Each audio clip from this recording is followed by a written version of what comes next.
Otomi, and today I will be talking about the ChildNotBride saga in Nigeria. Now, Nigerians absolutely woken up to the ills of child abuse because of an obscure part of the constitution.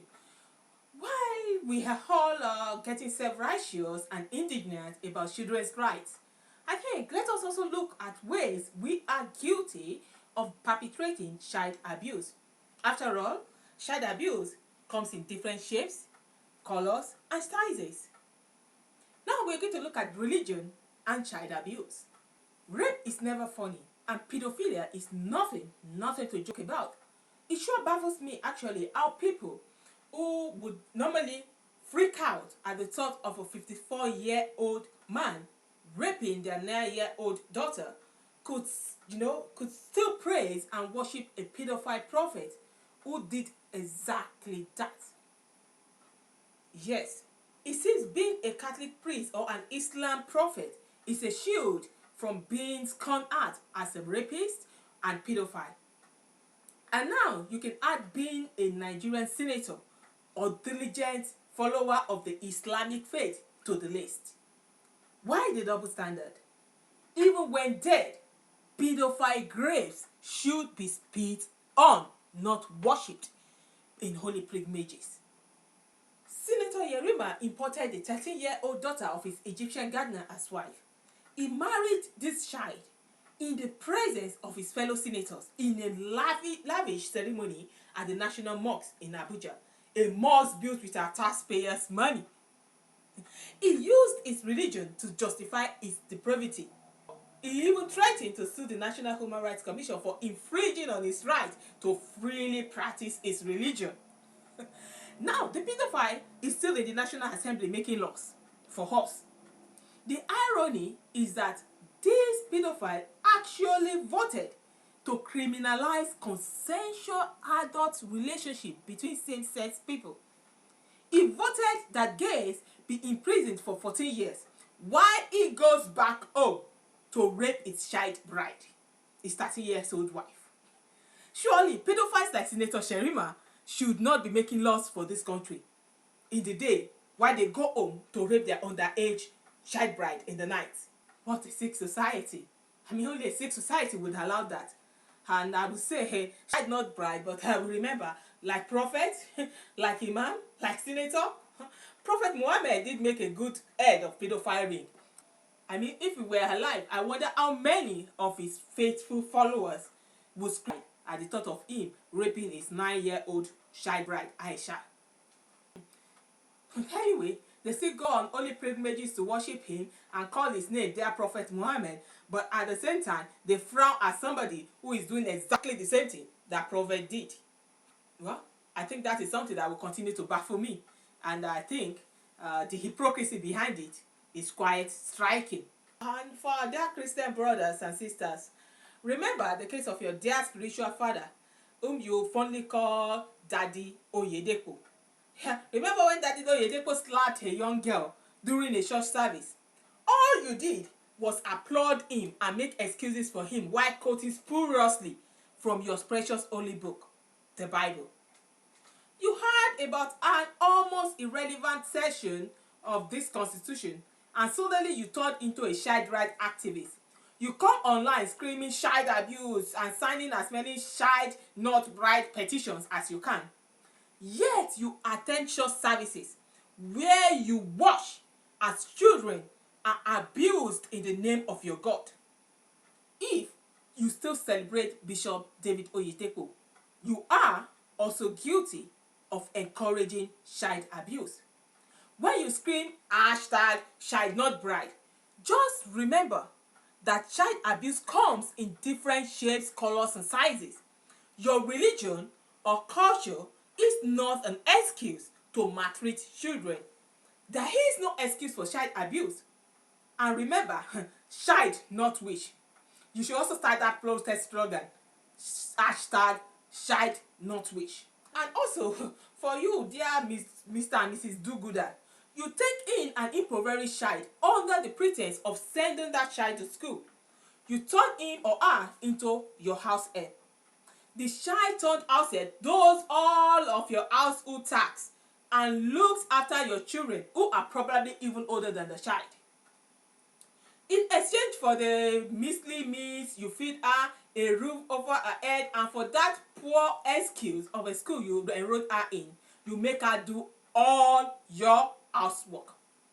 Yet you come online to scream, "No to child abuse!" in self-righteous indignation. You sign all the hashtag ChildNotBride petition. Are you also not guilty of child abuse? I mean, remove the Lord in your own eyes. Take a hard look at yourself in the mirror and try to change your ways. Remember, hashtag child not slave. Hashtag child not househelp. Hashtag child not witch. And definitely hashtag child not bride. I mean, also the hypocrites will be the first to attend church services on Sundays. They will even make the poor child carry their entire luggage, including their Bible, and give to their pastors. At every service, they also ask their pastors to beat the demons out of of these poor orphan children, who they call they have made out heirs. After all, children of the poor are always wishes, because they made their parents poor. The children must be the one that made their parents poor. It is even worse when those children are orphans, because Nigerians, they will say, they must have used their witchcraft to kill their parents. I don't want them to now use their witchcraft to kill me just because I want to help them. Ask yourself, are you just mere hypocrites in everything you do in this your new child rights activism? You should make sure you are not a perpetrator of child abuse in your own home before you turn into a child rights activist online, on Facebook, on Twitter. Now, to address the issue of Section 29, subsection 4B of the Nigerian Constitution 1999, it is said that you can't build something on nothing, it will collapse. And definitely in law, you can't build your case on a weak foundation, it will definitely collapse. Actually, the Section 29 4B that is generating this controversy does not say a married woman is deemed an adult. It says a married woman, even if below 18 years, can renounce her Nigerian citizenship. It is all about citizenship and not about the right to marry. It also further says that this particular section can only be used to apply to citizenship. So it can't actually apply to anything other than that section in the Constitution. This particular section has been in the Constitution since 1999. Yerima and all other pedophiles do not need this section before they can take a 2-year-old girl as wife. There are state laws and marriage acts that makes allowances for them to marry a child. Sad, isn't it? The one valid legal challenge that can be brought against the Nigerian Constitution is a case of gender discrimination. A married boy, for example, who is under 18 years can sue for gender discrimination because according to the Constitution or the section of that Constitution, a married girl of the same age and status can enjoy the privilege of renouncing her citizenship, while a boy of the same status with the girl cannot. Therefore, this section of the Constitution should be repealed because citizenship should be gender neutral. Even if this section is removed today, Nigeria should not stop the ChildNotBride protest. Why? We should direct the protest to the real sections of Nigerian constitution and laws that actually allow child marriage. Ignorance is not an excuse to keep beating a dead horse. Section 29 4B is not a covert sanction of child marriage. And why even waste energy to fight a supposedly covert law when there are explicit laws that condone child marriage? If Nigerians have just suddenly woken up to fight child abuses, at least they should get their facts right.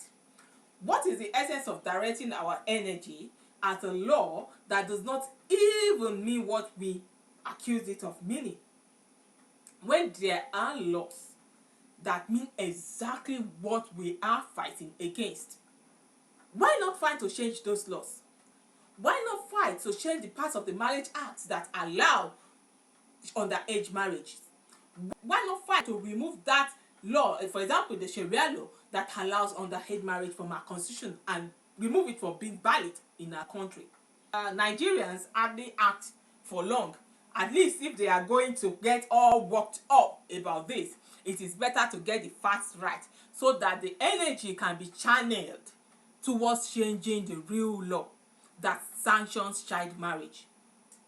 I am all for fact and evidence, and there is no point crying wolf where there is none. And as in this case, there is no point screaming at a sheep when the real wolves are eating your children. Section 29(4)(b) is not even a sheep.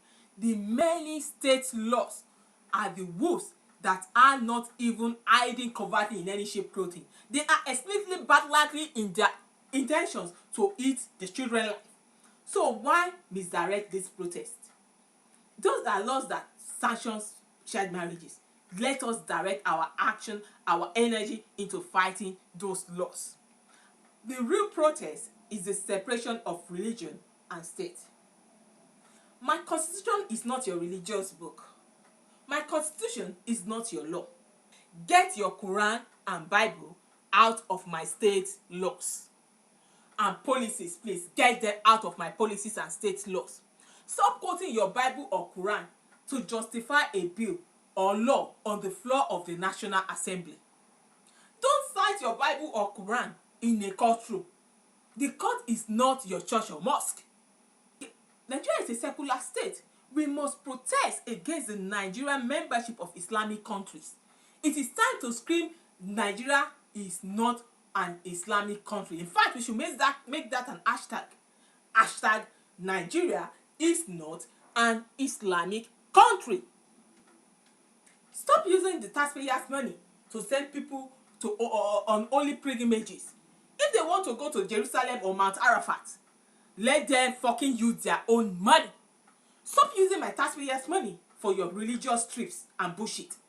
And stop using the taxpayers' money to pay pedophiles like Yerima. Senator pedophile Yerima belongs in jail, not in the chambers making law for Nigeria. Now, that is the real protest, Nigerians. Get angry enough to demand a real change. Get angry enough to demand that Senator Yerima be locked up.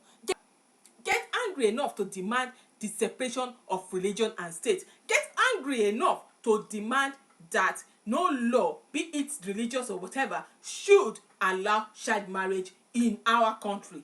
Yes, that is the real protest. That is the real fight. And it does not stop with just this section 29(4)(b). Nigerians, get angry enough to demand a real change.